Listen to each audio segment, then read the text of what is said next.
हम ये डिमांड कर रहे हैं कि वो किसी मुसलमान को टिकट दे। और यहाँ से जनाब अयाज खान साहब ने अपनी दावेदारी को मजबूती के साथ रखा है, वो एक कदम भी पीछे नहीं हटे हैं। तो ऐसे में अगर उनको टिकट दिया जाता है तो वो बहुत ज़्यादा मजबूती के साथ इलेक्शन लड़ेंगे। इनका डिमांड ये है कि किसी मुसलमान को टिकट दिया जाए, लेकिन अयाज खान साहब चूँकि एक मजबूत दावेदार है, इसलिए जो है ना उनकी तायद कर रही है। जहाँ तक उनकी कारकर्दगी की बात है, ये कारकर्दगी सब वोटर्स जांचेंगे कि किसकी कारकर्दगी क्या है। हम सिर्फ ये डिमांड कर रहे हैं कांग्रेस पार्टी से कि हम जब जो है ना इतनी चाहत के साथ, इतनी एकजुटता के साथ कांग्रेस को जब वोट देते हैं तो फिर हमारे जवाब में पार्टी का भी रिएक्शन वैसे ही होना चाहिए। पूरे कर्नाटका में लोग और सारे मुसलमान कांग्रेस के हक में वोट देंगे। ये कर्नाटका मुस्लिम पॉलिटिकल फोरम एक ऑर्गेनाइजेशन है, किसी पार्टी से जुड़ी हुई नहीं है। यहाँ कांग्रेस पार्टी से इन सारी बातों के डिमांड की एक ही वजह है, वो ये कि यहाँ पर अब जो मौजूदा इलेक्शन होने जा रहे हैं वो देश के सबसे अहम इलेक्शन होने जा रहे हैं। यहाँ पर कम्युनल और सेकुलर के बीच में टकराव है। बीजेपी अपने आप को भले ही सेकुलर कहती हो, लेकिन मुसलमानों को एक हाशिए पर रखकर, उनको अपने आप से दूर रखकर ना किसी एमएलए को टिकट देती है, ना किसी एमपी को टिकट देती है, ना वो मुसलमानों से वोट का डिमांड करती है। अब ऐसे में सेकुलर पार्टी जो मुसलमानों के वोट लेती भी है, मुसलमानों को टिकट देती भी है, तो ऐसे पार्टियों से ही हम डिमांड कर सकते हैं। तो यहाँ कर्नाटका में सिवाय कांग्रेस के और कोई दूसरी पार्टी नहीं है जिसको हम सेकुलर पार्टी कहा जाए। साबिक़ा में जनता दल एक सेकुलर पार्टी थी जिसके नाम के साथ सेकुलर जुड़ा हुआ था, लेकिन ये हालिया असेंबली इलेक्शन के बाद से जब से उसको डिफीट हुई है, उसने भी बीजेपी से अपने हाथ मिला लिए हैं। तो ऐसे में सेकुलर पार्टी सिर्फ और सिर्फ कांग्रेस बच गई है। अब मुसलमान अगर वोट डालना है तो सिवाय सेकुलर पार्टी के किसी और को तो वोट नहीं डालेंगे।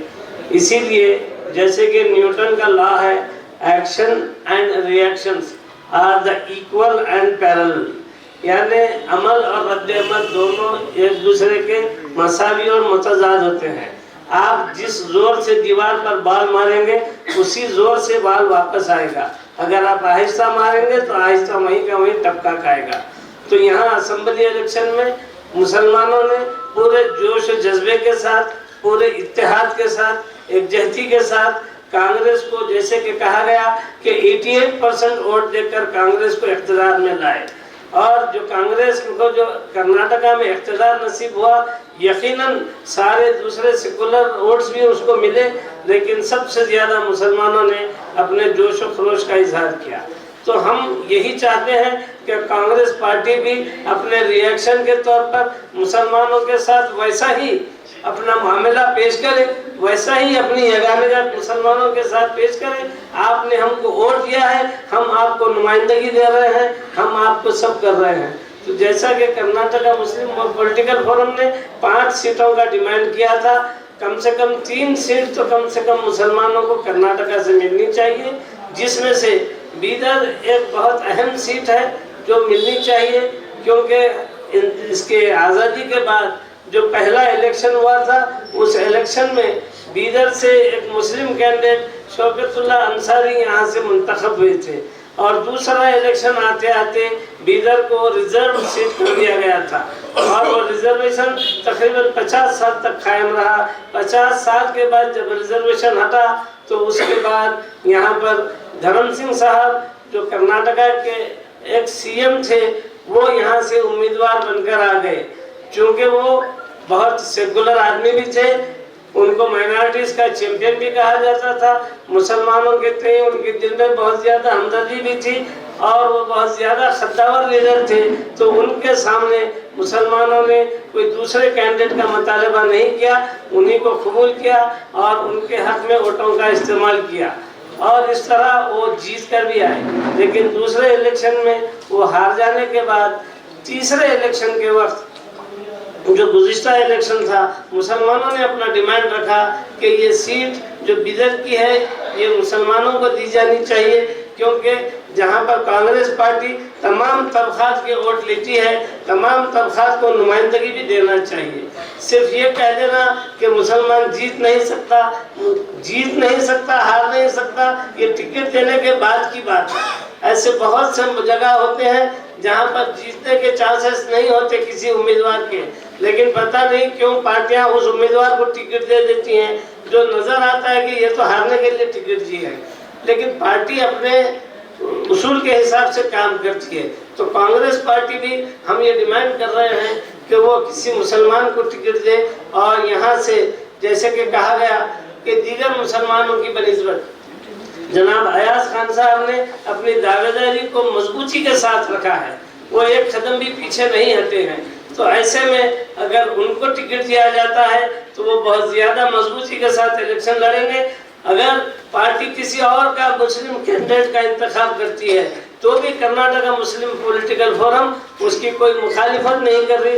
इनका डिमांड ये है कि किसी मुसलमान को टिकट दिया जाए, लेकिन अयाज खान साहब चूँकि एक मजबूत दावेदार है इसलिए जो है ना उनकी तायीद कर रही है।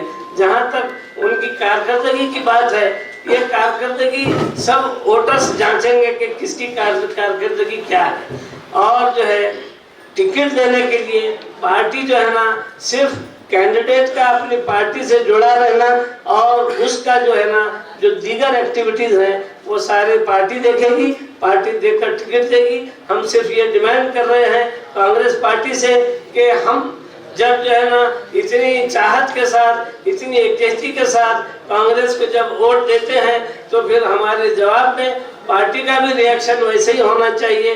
मुसलमानों को अगर कम से कम 3 सीट भी अगर मिल जाती हैं तो इंशाअल्लाह ताला पूरे कर्नाटका में लोग और सारे मुसलमान कांग्रेस के हक में वोट देंगे। जैसा कि पूछा गया एक सवाल ये कि अगर मुसलमान को टिकट नहीं मिलता है तो क्या होगा। मैं कह रहा हूँ कि जो काम जज्बे के साथ, जोश और खरोश के साथ किया जाता है वही काम मायूसी के साथ अगर करते हैं तो उस काम के अंदर वो मज़ा नहीं रहता, वो दबदबा नहीं रहता। तो इसलिए हमारा ये डिमांड है कि कांग्रेस बिदर से मुसलमान को टिकट दे।